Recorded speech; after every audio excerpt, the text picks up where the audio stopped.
Good morning students. आज हम लोग 7th चैप्टर पढ़ेंगे, सदा नीरा कावेरी। ठीक है, सदा यानी कि हमेशा, नीरा यानी कि पानी, और कावेरी क्या है? नदी का नाम है, रिवर है। ठीक है, यानी कि ऐसी नदी जिसमें हमेशा पानी रहता है। यानी कि कुछ कुछ नदी ऐसी होती है ना जो सूख जाती है, बारिश में ही सिर्फ उसमें पानी दिखता है, पर ये कावेरी नदी ऐसी है जिसमें हमेशा पानी रहता है। ठीक है, आप अपने टेक्स्ट बुक में पेज नंबर 55 पर देखिए। यहाँ पे देखिए चैप्टर से रिलेटेड यहाँ पे पिक्चर दिया हुआ है।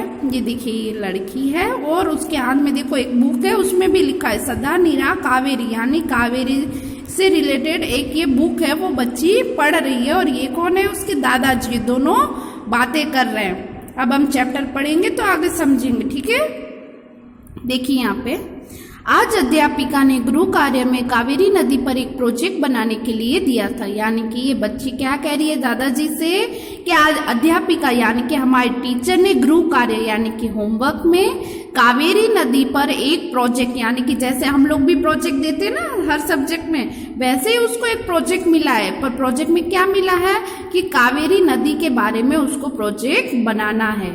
घर आते ही रम्या ने कपड़े बदलकर खाना खाया और पापा की लाइब्रेरी में पहुंच गई। यानी कि वो स्कूल से जैसे ही घर आई, रम्या उसका नाम है। ठीक है, लड़की का नाम रम्या है। कपड़े बदलकर यानी कि यूनिफॉर्म चेंज किया, खाना खाया और पापा की लाइब्रेरी, यानी कि उसके पापा बुक पढ़ते तो उनके रूम में एक लाइब्रेरी है, तो वो वहाँ डायरेक्ट पहुँच जाती है लाइब्रेरी में। दादाजी ने उसे इधर उधर कुछ ढूंढते देखा तो बोले, रम्या यहाँ क्या कर रही हो? थोड़ा आराम कर लो। यानी कि दादाजी ने देखा कि रम्या आके यहाँ वहाँ कुछ ढूंढ रही है, तो वो पूछते हैं कि यहाँ क्या कर रही हो? थोड़ा आराम कर लो, स्कूल से आई हो इसलिए। तो रम्या दादाजी से कहती है, दादाजी नदियों के बारे में कुछ जानकारी चाहिए, इसलिए कुछ पुस्तकें ढूंढ रही हूँ। यानी कि वो कहती है रम्या दादाजी से कि दादाजी मुझे नदियों के बारे में कुछ इन्फॉर्मेशन चाहिए, इसलिए मैं पुस्तक की यानी कि बुक ढूंढ रही हूँ। दादाजी कैसी जानकारी? यानी वो कहते हैं कैसी जानकारी चाहिए तुम्हें? तो रम्या दादाजी से कहती है, आज हमें कावेरी नदी पर एक प्रोजेक्ट बनाने के लिए दिया गया है। यानी कि वो दादाजी से कहती है कि कावेरी नदी पे हमें प्रोजेक्ट बनाने के लिए कहा गया है, क्या आप प्रोजेक्ट बनाने में मेरी मदद कर सकते हैं? यानी कि रम्या दादाजी से पूछती है कि क्या आप मेरी प्रोजेक्ट बनाने में हेल्प करेंगे? अब पेज नंबर 56 पर देखिए, यहाँ पे देखिए पिक्चर है, नदी का पिक्चर है। ठीक है, कावेरी नदी का। आगे देखिए, तो दादाजी कहते हैं, हाँ हाँ रम्या बिल्कुल कर सकता हूँ। यानी कि वो कहते हैं कि हाँ मैं तुम्हारी मदद करूँगा। कावेरी हमारी देश की पवित्र नदियों में से एक है। यानी कि वो अब कावेरी नदी के बारे में रम्या को बता रहे दादाजी। तो वो क्या कह रहे हैं कि कावेरी नदी तो हमारी देश की पवित्र नदी है, इसका उल्लेख हमारे पुराणों में भी मिलता है। यानी कि पुराण यानी कि हमारे पुराने जमाने के जो वेद हैं, पुराण हैं, उस सब में भी कावेरी नदी का उल्लेख यानी कि नाम आता है ना उसके बारे में। यह सदा नीरा नदी अपने उद्गम स्थल से निकलकर दक्षिण भारत में प्रवाहित होती है। यानी कि ये सदा नीरा यानी कि हमेशा पानी बहता है इस नदी में। उद्गम स्थल यानी कि वो जहाँ से निकलती है, वहां से निकलकर दक्षिण भारत यानी कि साउथ इंडिया में प्रवाहित होती है। यानी कि वहां एंडिंग होती है, वो नदी बह के लास्ट में वहां जाती है। कर्नाटक की धरती को सींचते हुए तमिलनाडु की भूमि पर चली जाती है और फिर बंगाल की खाड़ी में मिल जाती है। यानी कि वो देखिए कर्नाटक से वो निकलती है, कर्नाटक में धरती को सींचते हुए यानी कि वहाँ की धरती को पानी देते हुए फिर वो तमिलनाडु में आती है। तमिलनाडु की भूमि पर वहाँ की धरती पर से वो गुजरते हुए आगे जाती है और कहाँ मिलती है? लास्ट में बंगाल की खाड़ी में चली जाती है लास्ट में। तो रम्या पूछती है, सदा नीरा का मतलब क्या होता है? तो दादाजी कहते हैं, जो नदी सदा जल से भरी होकर प्रवाहित होती रहे उसे सदा नीरा कहते हैं। यानी कि दादाजी उसको सदा नीरा का मीनिंग बता रहे हैं। वो क्या कह रहे हैं सदा नीरा का मीनिंग? कि सदा यानी कि हमेशा जल यानी कि पानी से भरी हो, और प्रवाहित होती रहे यानी कि बहती रहे। यानी कि जो हमेशा पानी से भरी हुई नदी बहती रहे उसे सदा नीरा कहते हैं। यह नदी बहुत बड़ी है, इसलिए इसमें सदैव खूब पानी रहता है। यानी कि ये कह रहे हैं कि ये कावेरी नदी जो है वो बहुत बड़ी है, इसलिए उसमें हमेशा खूब पानी बहता रहता है। रम्या, दादाजी इसमें इतना पानी कहाँ से आता है? यानी कि रम्या दादाजी से क्वेश्चन कर रही है कि इतना सारा पानी नदी में कहाँ से आता है?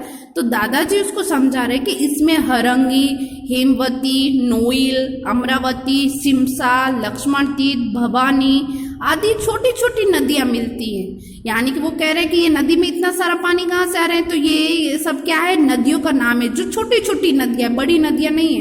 तो ये छोटी छोटी नदियों का पानी सारा कावेरी में आता है, तो सारी नदियों का पानी एक साथ मिलके ज्यादा पानी हो जाता है, तब वो उसमें ज्यादा पानी होता है। जैसे कि हरंगी नदी, हेमवती नदी, नोइल, अमरावती, सिमसा, लक्ष्मण तीर्थ, भवानी, ये सब नदियों का नाम है। ये सारी नदियों का पानी कावेरी में मिलता है। ठीक है, इस पर बना जलप्रपात भी प्रसिद्ध है। जलप्रपात यानी कि झरना, यानी कावेरी नदी में ज्यादा पानी होता है ना, तो उसका झरना बनाया गया, तो वो भी प्रसिद्ध, खूब ही मशहूर है। तो रम्या क्यों, उसमें क्या खास है, यानी कि वो कहती है कि जलप्रपात में ऐसा क्या खास है कि वो इतना प्रसिद्ध है। तो दादाजी उसको समझाते, जब कावेरी नदी पहाड़ियों से लगभग 110 मीटर की ऊंचाई से गिरती है तब वह जलप्रपात बनता है। इसकी रेशम सी फुहारे वातावरण को शीतल कर देती है। यानी कि अब दादाजी रम्या को समझा रहे हैं कि जब कावेरी नदी जो है वो कहाँ, पहाड़ियों से लगभग 110 मीटर, यानी कि वहाँ 110 मीटर की ऊंचाई से वो नीचे गिरती है पहाड़ियों से, कावेरी नदी जो है, तो वो तब जलप्रपात बनता है। यानी एकदम पहाड़ी से धरती पे गिरता है ना इतने ऊंचाई से पानी, तो वो एक जलप्रपात यानी कि झरना बनता है। तो उसकी रेशम सी फुहारे, रेशम यानी कि वो एकदम सिल्की रहता है ना, तो फुहारे यानी कि बूंदे, यानी कि वो इतनी ऊंचाई से जब धरती पे गिरती है तो वहां का वातावरण शीतल यानी कि ठंडा हो जाता है और देखने में भी बहुत सुंदर लगता है। पेज नंबर 57 पर देखिए दादाजी, एक महत्वपूर्ण बात, और रम्या जो तुम अपने प्रोजेक्ट में अवश्य बताना कि नदियां हमारे लिए बहुत उपयोगी और जीवन के लिए जरूरी हैं। यानी कि दादाजी कहते हैं कि इतना तो तुम प्रोजेक्ट में लिखना ही नदी के बारे में, तो और एक इम्पोर्टेंट बात तुम अपनी प्रोजेक्ट में लिखना, क्या, कि नदियां हमारे लिए बहुत उपयोगी, यानी कि नदियां हमारे मानव जीवन के लिए बहुत ही उपयोगी यानी यूजफुल है, जीवन के लिए जरूरी है, हमारे जीने के लिए भी जरूरी, क्योंकि हम कहते हैं ना जल ही जीवन, यानी कि हमें जीने के लिए पानी बहुत जरूरी है। परंतु आज स्थिति यह है कि देश की 70% नदियां प्रदूषित है। यानी कि वो कह रहे हैं कि नदियां और पानी हमारे लिए बहुत जरूरी है, फिर भी आज क्या है परिस्थिति कि देश की 70% यानी कि परसेंटेज, यानी कि देश की ज्यादातर नदियां क्या है, प्रदूषित यानी कि गंदी, वहां का पानी स्वच्छ नहीं है, उपयोग करने लायक नहीं है, बहुत ही गंदा है, क्योंकि हम लोग उसमें कचरा डालते हैं, फैक्ट्रियों वाले अपने कचरे डालते हैं, इस तरह से वो गंदी हो गई, प्रदूषित हो गई है। इनके संरक्षण के लिए हम सबको आगे आना होगा, क्योंकि नदियां नहीं बची तो मानव सभ्यता भी नहीं बचेगी। यानी कि वो कह रहे हैं कि तुम अपने प्रोजेक्ट में ये सब लिखना कि इनकी संरक्षण यानी कि रक्षा के लिए हमें नदियों की रक्षा करनी चाहिए। तो नदियों को साफ रखने के लिए हमें लोगों को आगे आना चाहिए, क्योंकि नदियां नहीं रही, यानी कि सारी नदियां अगर देखो ऐसे प्रदूषित हो जाएगी तो हमें पीने लायक पानी, खेती करने लायक पानी कहाँ से मिलेगा, मानव सभ्यता भी नहीं बचेगी, यानी कि मानव जो है सभ्यता, उसकी संस्कृति वो भी नहीं बचेगी, क्योंकि नदियों से, पानी से इतनी सारी खेती होती है, बहुत सारे काम होते हैं, विद्युत उत्पन्न होती है, हमें पानी मिलता है पीने को, काम करने को, तो वो सारा गंदा हो जाएगा तो हम उसमें से कोई भी काम नहीं कर सकते और वो हमें हानि पहुंचाता है ऐसा पानी। तो इसलिए हमें नदियों को साफ रखना चाहिए, उसकी रक्षा करनी चाहिए। ये बात तुम अपनी इम्पोर्टेंट में, प्रोजेक्ट में इम्पोर्टेंट बात लिखना।